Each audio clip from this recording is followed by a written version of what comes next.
Assalamualaikum warahmatullahi wabarakatuh. Untuk cerita kali ini, teror kuntilanak merah bernama Ningsih. Ini adalah lanjutan cerita dari cerita sebelumnya yang berjudul Kerasukan, teror yang berawal dari sebuah dendam. Setelah beberapa bulan sepulangnya saya dari Purwakarta, saya telah banyak belajar dari kejadian sebelumnya. Saya pun menjadi peka terhadap hal-hal yang dianggap tabu dan layak untuk diperbincangkan. Semua akan aku kupas secara tajam. Suatu hari saat saya sedang bersantai, tiba-tiba suami kakak kedua saya datang menemui saya dengan tergesa-gesa. Dia mengatakan bahwa kakak saya mengalami kerasukan dan meminta bantuan saya. Saya pun langsung bergegas menuju rumahnya. Saat saya baru saja membuka pintu kamarnya, terlihat beberapa orang sedang memegangi kakak saya. Tiba-tiba, kakak saya sedang mengalami kerasukan, menatap saya dengan tatapan kosong dan ketakutan. Ia menjerit dan mengatakan, "Aku takut, takut, aku takut." Lalu memalingkan wajahnya. Dan kemudian sosok yang merasukinya itu pergi dengan sendirinya. Setelah itu, kakak saya tidak sadarkan diri. Kemudian saya membantu untuk menetralkan energi negatif yang tersisa di tubuhnya. Tidak lama kakak saya pun sadar dan dibantu untuk berbaring karena tubuhnya masih lemah setelah mengalami kerasukan. Rupanya sosok yang tadi merasuki kakak saya masih berada di sekitar rumah setelah mengintai untuk merasuki tubuh kakak saya kembali dan mencelakai orang-orang di sekitarnya. Saya pun merasa geram karena sebelumnya sosok itu terlihat ketakutan ketika melihat saya. Namun nyatanya ia masih berkeliaran di sekitar rumah dan bermaksud untuk berbuat jahat, seolah menantang saya dengan taktik liciknya. Kemudian saya mengajak keponakan saya untuk menangkap sosok tersebut agar tidak selalu meresahkan dan meneror warga desa lagi. Sosok itu sempat bersembunyi di balik pohon nangka saat saya dan keponakan saya mengejarnya. Ia mempermainkan kami dengan mengintip dari balik pohon dan menunggu kami lengah.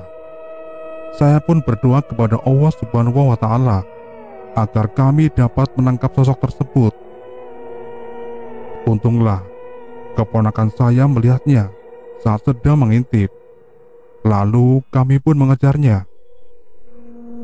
Atas kehendak Allah Subhanahu wa Ta'ala, kami pun berhasil menangkapnya. Keponakan saya sempat akan membinasakan sosok itu karena ia menolak untuk pergi dan berhenti mengganggunya.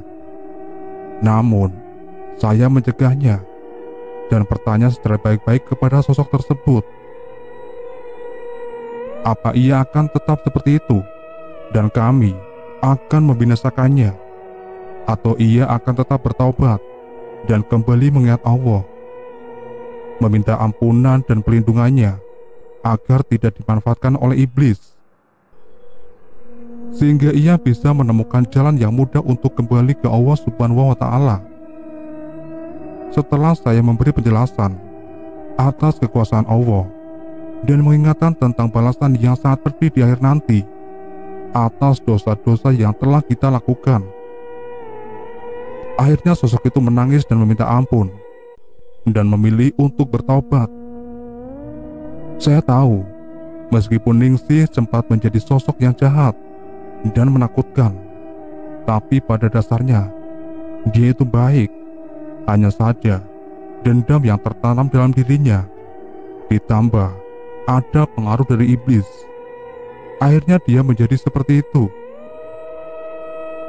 Sepenggal kisah tentang sosok yang menebarkan teror untuk warga sekitar dan bahkan sampai ke desa lain. Bermula dari sekitar tahun 1967, terjadi pernikahan seorang gadis di sebuah desa. Saat usianya baru menginjak 17 tahun, pernikahan itu terjadi atas dasar perjodohan yang sempat membuat gadis tersebut menolaknya. Dikarenakan gadis tersebut masih ingin melanjutkan pendidikan. Namun karena desakan orang tuanya, ia pun akhirnya terpaksa menyetujui karena tidak ingin dicap sebagai anak yang durhaka. Gadis itu bernama Ningsih. Ia adalah sosok yang mempunyai paras yang cantik, periang dan mempunyai banyak teman. Akan tetapi, setelah menjalani kehidupan berumah tangga dengan seorang anak tuan tanah yang angkuh itu, kehidupannya berubah total. Memang sudah sewajarnya seorang istri patuh dan menghormati suaminya. Namun bukan berarti seorang istri harus diperlakukan dengan semena-mena. Lain cerita dengan Ningsih. Ia sering mendapatkan perlakuan buruk dari suaminya. Di hadapan orang tua dan keluarganya, ia selalu menutupi perlakuan buruk suaminya itu. Ia memendam semua kepedihan batinnya atas perlakuan buruk suaminya sendiri. Ia sempat berputus asa, sehingga pernah mencoba untuk mengakhiri hidupnya. Namun, saat itu ia mengetahui bahwa dirinya tengah berbadan dua, karena ia menyadari sudah terlambat datang bulan. Akhirnya ia pun mengurungkan niatnya itu dan memberitahu suaminya bahwa ia akan segera menjadi seorang ayah. Ia berpikir bahwa suaminya akan merasa senang dan berubah menjadi lebih baik setelah mendengar kabar yang ia sampaikan. Namun, ternyata dukanya salah. Suaminya tetap bersikap buruk dan bahkan lebih. Saat usia kehamilannya menginjak 7 bulan, ia mengalami kekerasan fisik yang dilakukan oleh suaminya, sampai ia pun sempat mengalami pendarahan. Kandungannya masih bisa diselamatkan, namun dengan risiko yang berbahaya untuk dirinya.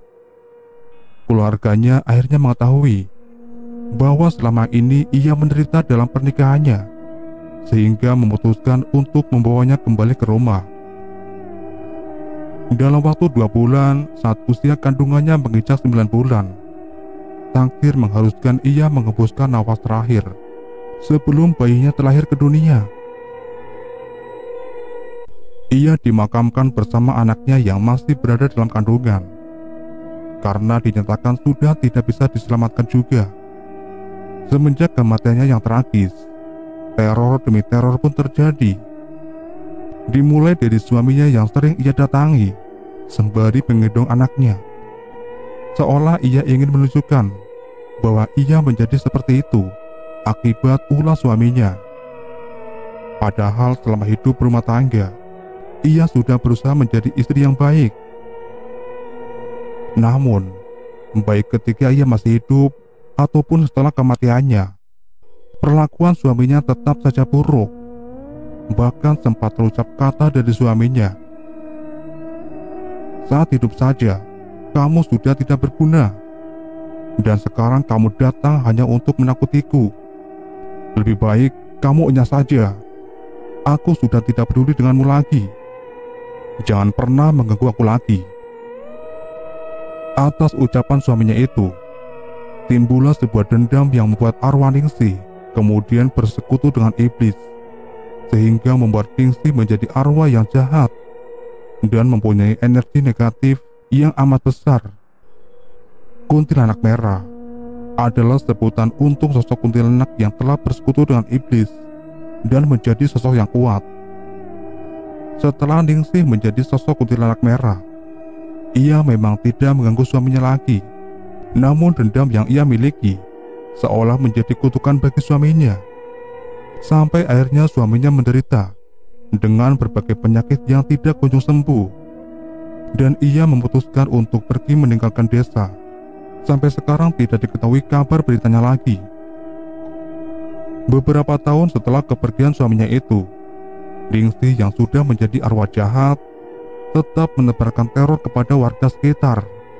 Di antaranya adalah paman saya yang pernah beberapa kali merasa diikuti oleh sosok Ningsih.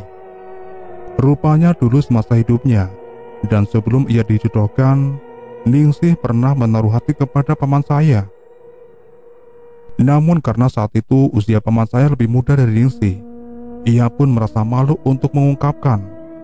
Hanya bisa memendam perasaannya dan menganggap paman saya sebagai adiknya.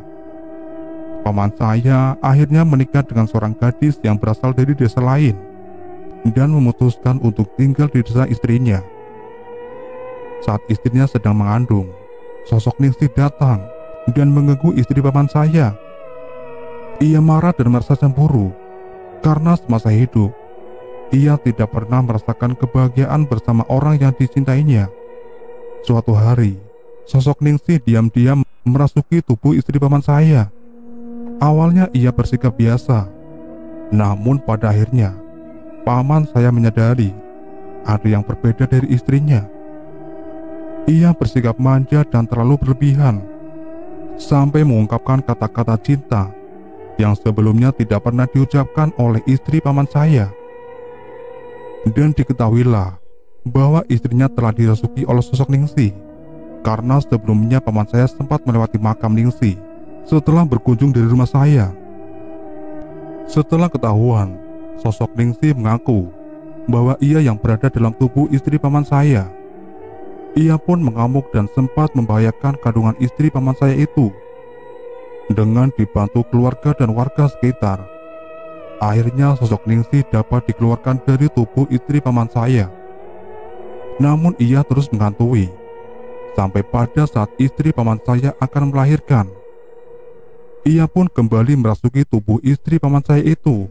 Bahkan saat proses melahirkan berlangsung, ia mengamuk dan meminta paman saya untuk menggendongnya dengan keadaan ketuban istrinya yang sudah pecah.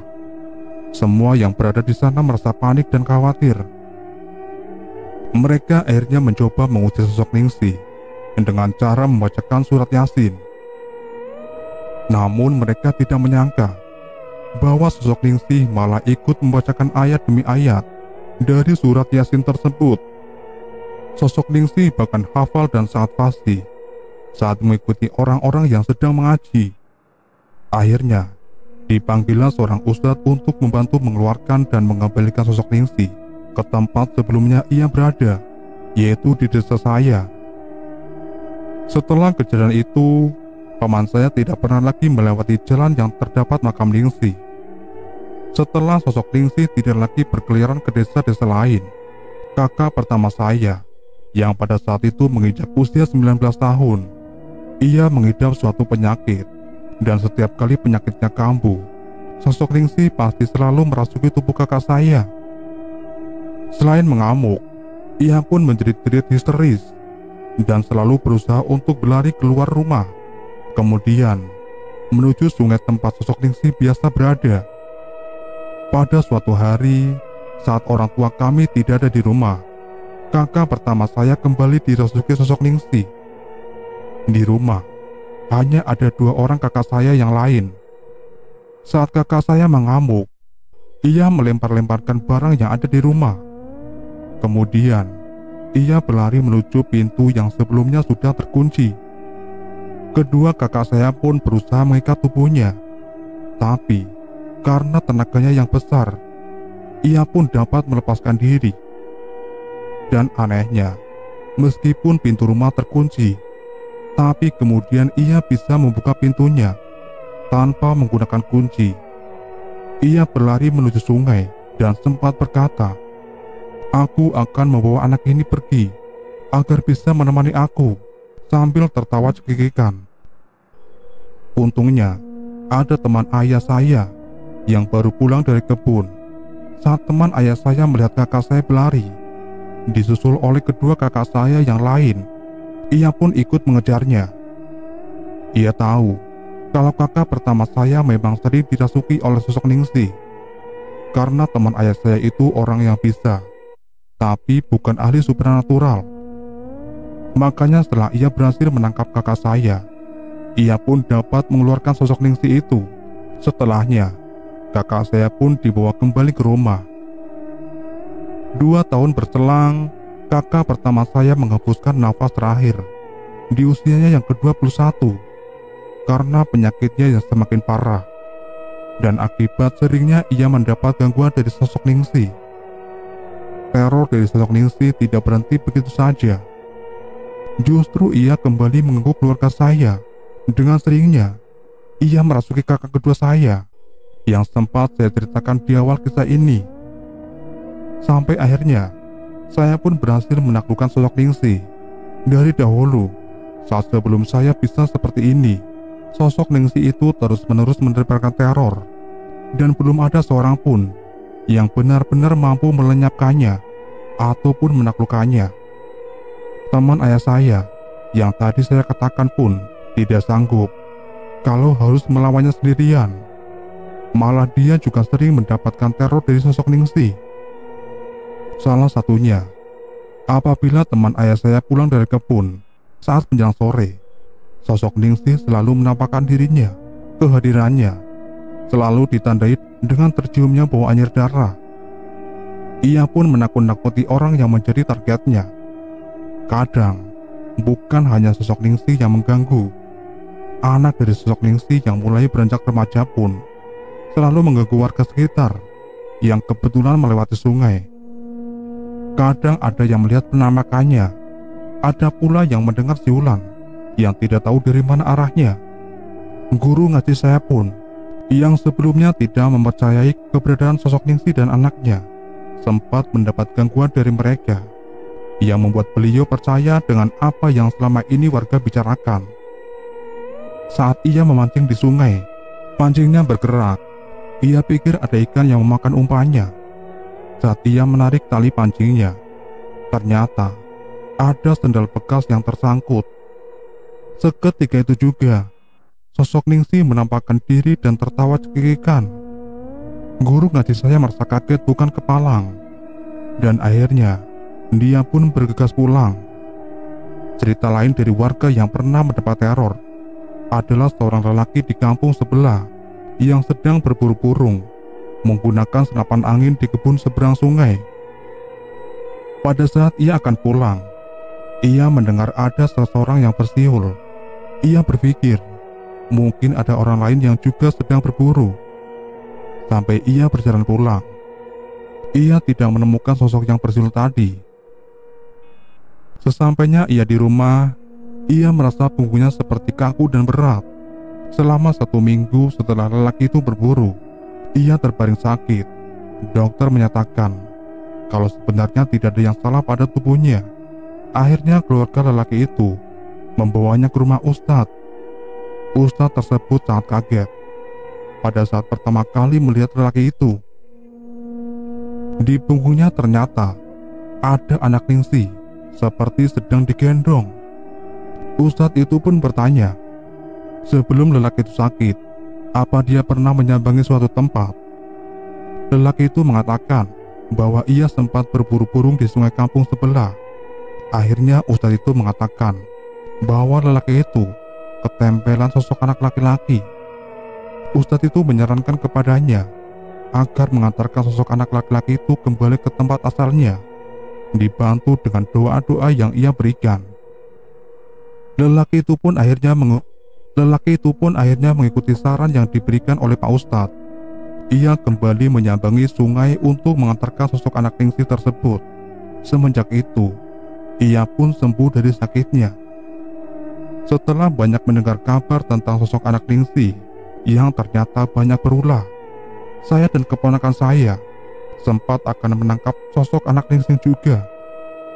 Karena anak Ningsih yang dulu tidak terselamatkan, kemudian menjelma sebagai sosok yang sama, menakutkan seperti Ningsih. Namun anaknya itu tidak bisa diajak berkomunikasi dan selalu bersembunyi. Anaknya itu laki-laki dan sekarang sudah mulai beranjak remaja. Saat Ningsih sedang menjalani proses pertobatan, saya mengatakan kepada sosok Ningsih bahwa saya akan menangkap dan membinasakan anaknya karena dia sudah banyak meresahkan. Dengan menangis lirih, sosok Ningsih mengatakan, "Jangan tangkap anak saya. Saya mohon, berikan kesempatan 1 kali ini saja, agar anak saya setidaknya bisa merasakan kehidupan di dunia ini. Aku berjanji dan akan memastikan bahwa anak saya tidak akan mengganggu orang lain lagi." Ia berusaha meyakinkan saya bahwa ia bisa menangani anaknya agar berhenti untuk mengganggu manusia lagi.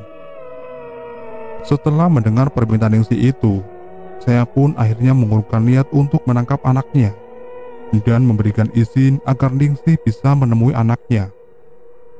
Setelah itu tidak pernah terdengar lagi kabar ada orang yang diganggu oleh anaknya. Namun berselang 4 tahun kemudian, tepatnya di awal bulan Ramadan 2020 yang lalu, sekitar pukul 17.30 WIB, saat saya akan mandi, kakak kedua saya memanggil saya dengan panik.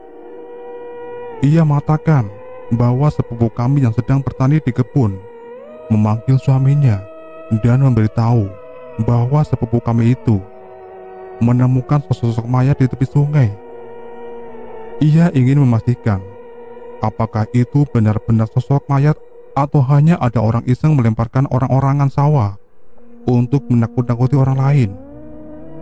Saya mengajak keponakan saya untuk melihat langsung ke lokasi yang disebutkan.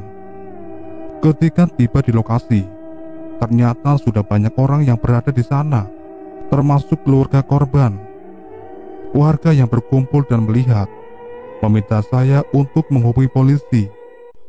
Akhirnya saya pun menelpon dan meminta polisi untuk datang. Sudah cukup lama menunggu, namun polisi belum kunjung tiba. Warga belum ada yang berani untuk mengangkat mayat tersebut. Namun tiba-tiba paman korban datang dan memaksa untuk mengangkat mayat itu. Ia mengamuk dan berusaha melompat ke sungai. Warga pun memeganginya karena penyebab kematian korban belum diketahui. Warga takut korban tersebut meninggal karena pandemi COVID-19 yang sedang melanda. Karena azan maghrib telah berkumandang dan warga akan berbuka puasa, akhirnya atas pertimbangan serta kesepakatan bersama, warga dan keluarga korban pun sepakat untuk mengangkat dan membawa mayat tersebut ke rumahnya.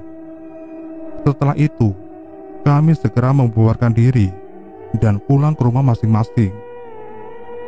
Di perjalanan pulang, saya bertemu dengan anggota polisi dan Babinsa dari Koramil dan hendak menuju ke lokasi.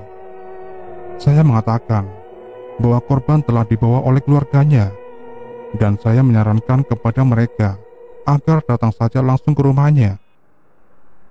Keesokan harinya diketahuilah bahwa pemuda tersebut berasal dari kampung sebelah. Awalnya ia sedang memancing di sungai bersama ayahnya. Namun karena tidak kunjung mendapat ikan, ayahnya memutuskan untuk pulang terlebih dahulu dan meninggalkan anaknya seorang diri. Hari sudah larut malam dan anaknya belum juga kunjung pulang. Ayahnya sempat khawatir, namun ia berpikir mungkin anaknya itu pulang ke rumah neneknya.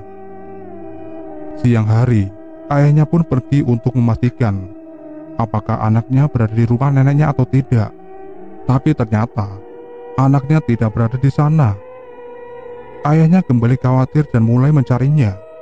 Ia sempat bertanya kepada beberapa teman anaknya, namun mereka berkata tidak melihatnya sejak kemarin sore.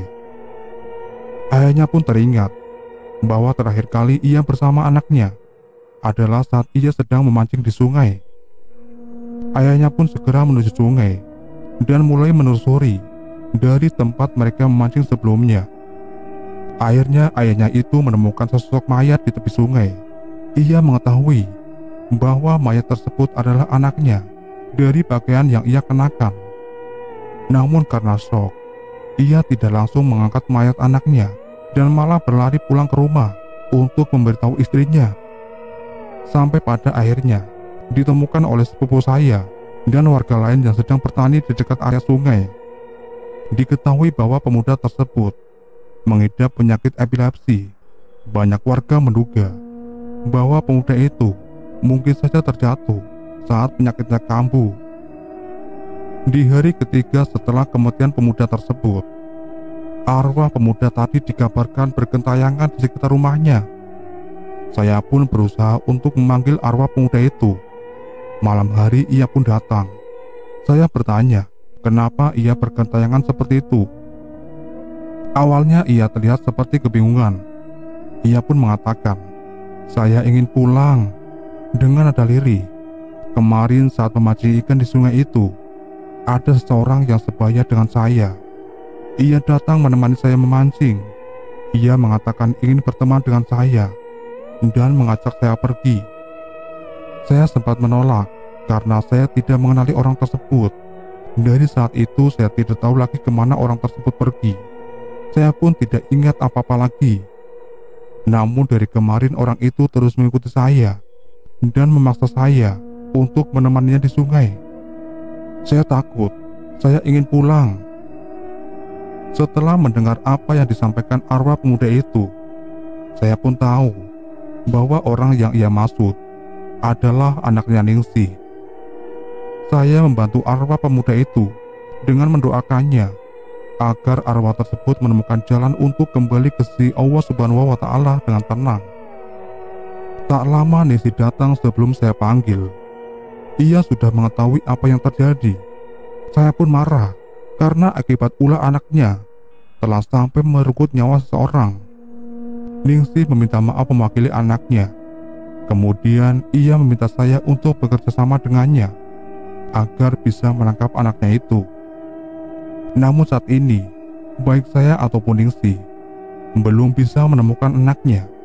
Kemungkinan besar karena anak Ningsih sudah bersekutu dengan iblis. Dia menjadi lebih kuat, bahkan melebihi Ningsih pada saat itu.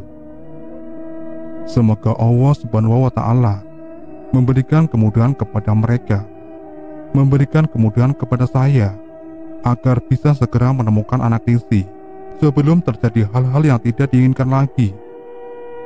Sekian penuturan saya tentang kisah ini. Semoga ada hikmah yang bisa dipetik dan bisa dijadikan pelajaran. Mohon maaf dan harap maklum apabila ada tata bahasa yang kurang berkenan dan apabila ada suatu pemikiran yang tidak sejalan antara saya dan kalian. Semoga tidak dijadikan perdebatan. Beda itu wajar, dan karena perbedaanlah maka kehidupan ini penuh akan warna dan makna. Jika dianalogikan, apabila di satu negara semua orang bernama Udin, apa yang akan terjadi? Saya persilakan kalian untuk menjawabnya sendiri. Adanya perbedaan adalah untuk saling melengkapi. Saya sebagai penulis cerita ini ingin menyampaikan beberapa pengalaman yang saya alami saat saya sedang menulis kisah ini. Saya merasa biasa saja saat awal mendengar penuturan kisahnya. Namun saat penulisan sedang berlangsung, saya mulai merasakan kejanggalan. Dari sikap Simbah yang terus memainkan rambut, tidak seperti biasa pikir saya. Saya pun entah kenapa tidak berani menatap langsung saat Simbah sedang berbicara. Saya hanya mengalihkannya dengan terus melanjutkan menulis. Sampai pada Simbah memperagakan gerakan Ningsih saat sedang mengintip dari balik pohon. Saya pun akhirnya merinding. Apalagi saat pertama kali menuliskan nama Ningsih yang sebelumnya masih ditulis dengan huruf N. Simbah pun mengucapkan kata-kata yang saya rasa cukup aneh, karena ia terdengar sangat bahagia saat menyebut nama Ningsih, padahal kan ceritanya di bagian yang cukup sedih. Saya menjadi semakin merinding, sampai akhirnya meminta untuk pulang dan menyudahi dulu penulisannya. Esoknya saya masih merasakan merinding dan memutuskan untuk kabur dan tidak menemui Simbah seharian. Walau Simbah meminta untuk melanjutkan penulisannya, tapi saya abaikan. Ternyata saat setelah menyelesaikan penulisan treat ini, saya diberitahu bahwa selama ini sosok Ningsih ada di sini, dan rupanya Ningsihlah yang menceritakan kisahnya sendiri. Saya shock setelah diberitahu seperti itu oleh Simbah. Jadi ternyata selama ini yang ngomong sama saya itu adalah Ningsih. Pantesan saya merinding mulu dan merasa aneh sama sikap Simbah.